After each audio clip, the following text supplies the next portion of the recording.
Küçə itlərinin bu sayda olmasının əsas səbəblərindən də biri odur ki, insanlar hazırlıqsız formada heyvan sahiblənir. Xarici ölkədən çox populyardır indi Azərbaycanda Husky. Hamı Husky istəyir, çünki vizual olaraq canavara oxşuyur və elə bil ki, bilmirəm, bir çox insanların zövqünə oxşuyur. Balaca olanda da çox şirin olurlar. İnsanlar onları satın alır, amma böyüdükcə başa düşür ki, bu daha çox vaxt tələb eləyir, qulluq tələb eləyir.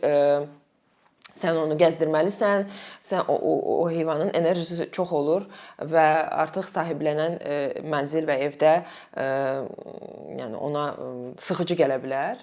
Və bu insanlar təəssüf ki, onları küçəyə atır.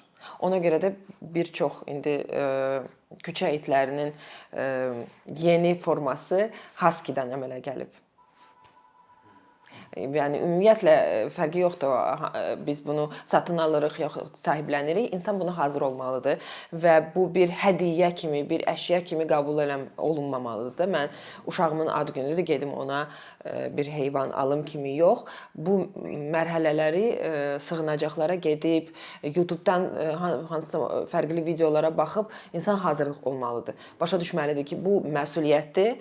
Necə ki, uşağa ailədə qayğı göstərmək lazımdır, onun ehtiyaclarını qarşılamaq lazımdır. Eynən heyvana da, sahibləndiyiniz heyvana da eynən vaxt və qayğı göstərmək mütləq lazımdır və bu oyuncaq deyil, olmamalıdır.